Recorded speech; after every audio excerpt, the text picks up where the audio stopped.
Hello, my legal Gyanis. Hope you all are doing well and good in your life. So, this is Dolly Gupta and welcome to Legal Gyan Dolly. So, today in this video, we will see Uttar Pradesh Panchayati Raj Act, composition, power and function of Gram Panchayat and Gram Sabha. अब मेरे एक subscriber कहते हैं कि ma'am हम 7th semester में हैं, Lucknow university से हैं और हमारे पास लैंड लॉस की कोई वीडियोस नहीं है, हमारे पास प्रॉपर नोट्स नहीं है, तो फिर आप हमारे लिए कंटेंट बनाइए एंड हम आपको सपोर्ट करेंगे। तो फिर मैंने कहा कि ठीक है, मैं आपके लिए कंटेंट बनाऊंगी।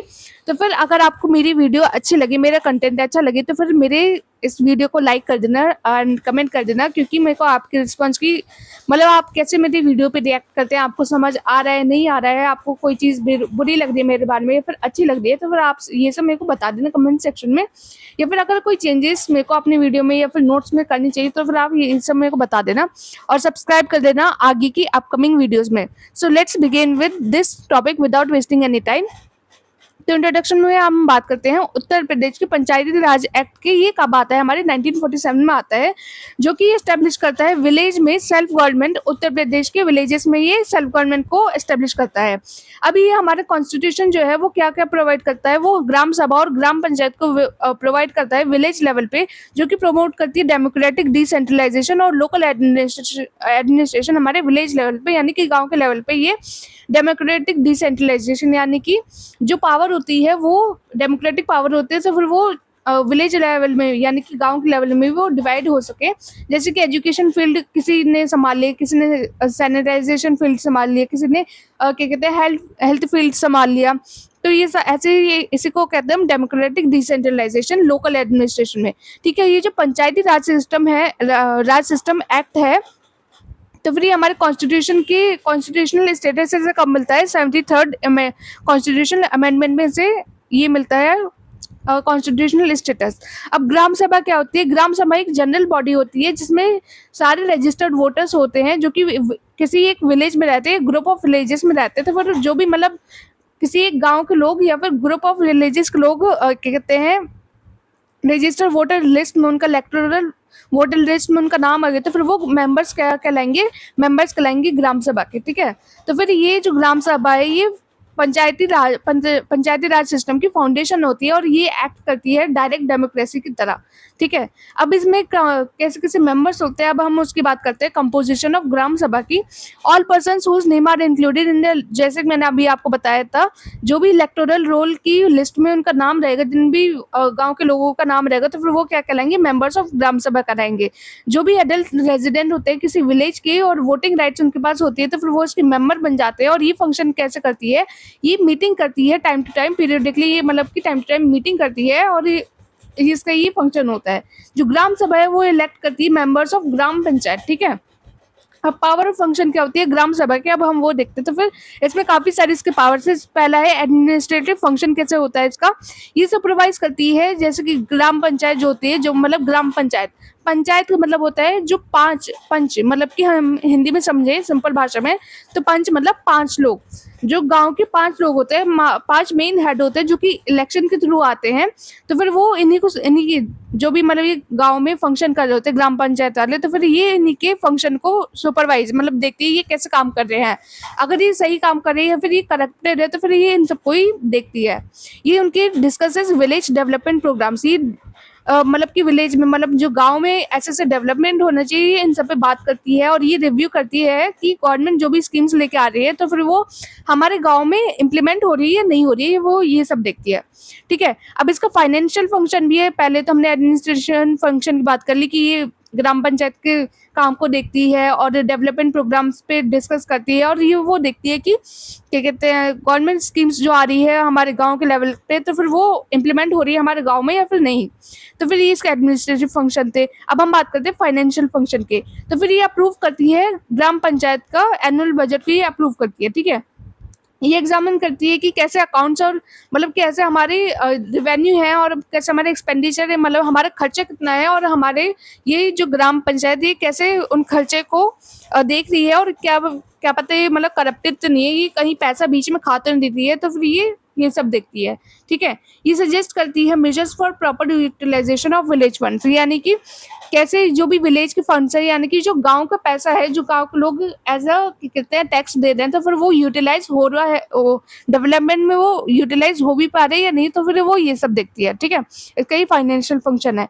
अब डेवलपमेंट फंक्शन की हम बात करें तो फिर ये प्रमोट करती है, जैसे मैंने आपको बताया, सैनिटाइजेशन को प्रमोट करती है, एजुकेशन और हेल्थ को ये प्रमोट करती है, और ये एनकरेज करती है एग्रीकल्चर एंड रूरल डेवलपमेंट को, यानी कि गांव के लेवल पे डेवलपमेंट हो सके। और जो एग्रीकल्चर, जो गांव में सबसे ज्यादा क्या हमें देखने को मिलता है, एग्रीकल्चर यानी कि खेती बाड़ी जो होती है, ये सब एनकरेज हो, ये ज्यादा और भी ज्यादा ही डेवलप कर। ठीक है, ये पार्टिसिपेट करती है वेलफेयर स्कीम्स में और पब्लिक वर्क्स में ये पार्टिसिपेट करती है। अब इसका सोशल फंक्शन क्या है, सोशल फंक्शन की बात करें तो फिर ये सोशल हार्मनी, यानी कि लोग सोशल, यानी कि जो अलग अलग कम्युनिटीज होती है, जैसे कि हिंदू, मुस्लिम, सिख, ईसाई, और ये जैसे अलग अलग कास्ट के लोग होते हैं, वर्ण के लोग होते हैं, तो फिर इनमें हार्मनी है, मतलब ऐसे लोग लड़े ना, लोग एकदम क्या कहते हैं भाईचारे के साथ रहें, तो फिर इसे हम कहते हैं सोशल हार्मनी को ये मेंटेन करती है।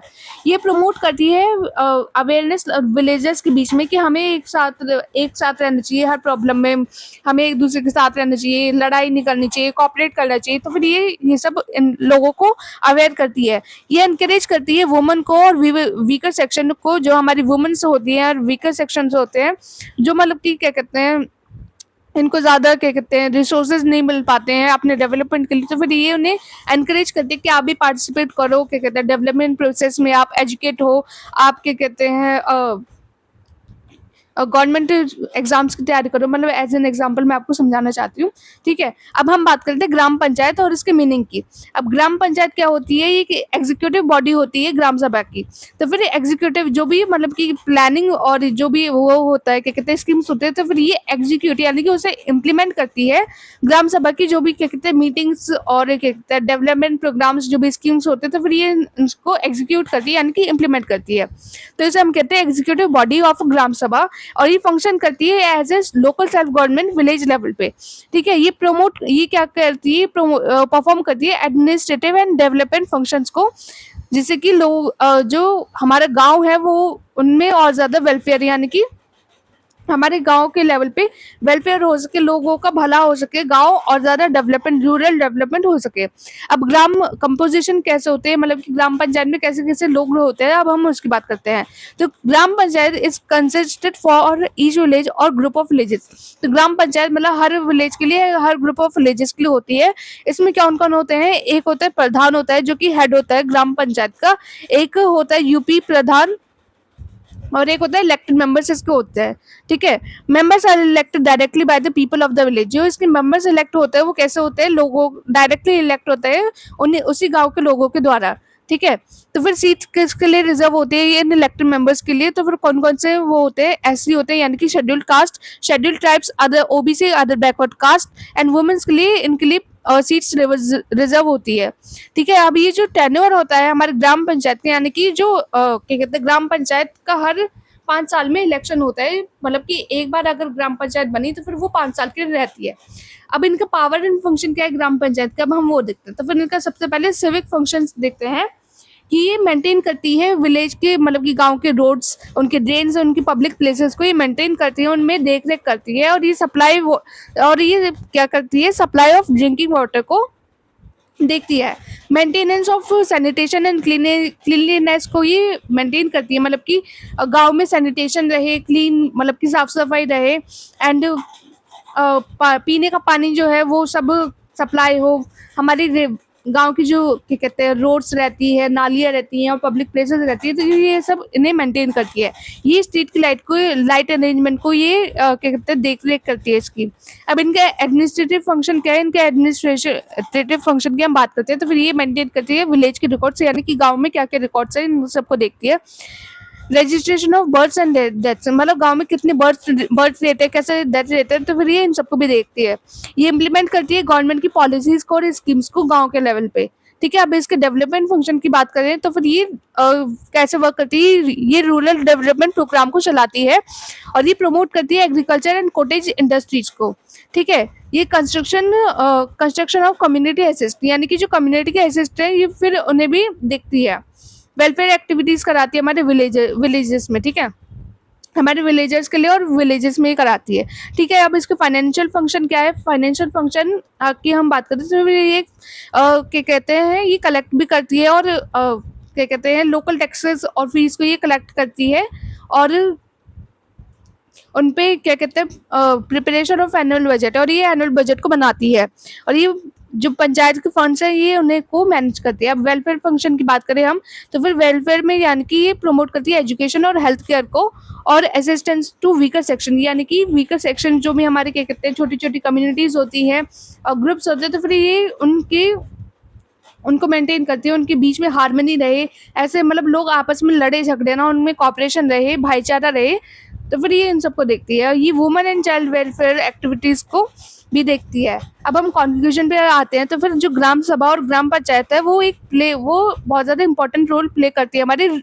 सेल्फ गवर्नमेंट्स में, जो कि उत्तर प्रदेश पंचायती राज एक्ट 1947 के एक्ट के थ्रू।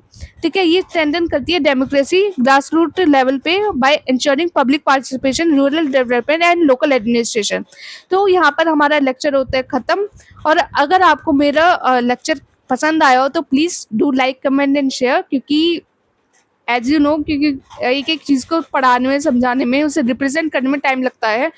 तो फिर अच्छा लगे तो फिर आप लाइक कर देना, कमेंट कर देना और शेयर कर देना अपने फ्रेंड्स को और सब्सक्राइब कर देना मेरे चैनल को। ठीक है, और आगे की अपकमिंग वीडियोस मैं आप बनाऊंगी म्यूनिसिपैलिटी एक्ट। ठीक है, और अगर आपको इसके नोट्स चाहिए हो तो फिर आप मेरी व्हाट्सएप कम्युनिटी को ज्वाइन कर लेना, तो फिर मैं व्हाट्सएप कम्युनिटी पे आपको ये शेयर कर दूंगी। ठीक है, so will meet you soon in the next video of municipalities. Okay, bye bye.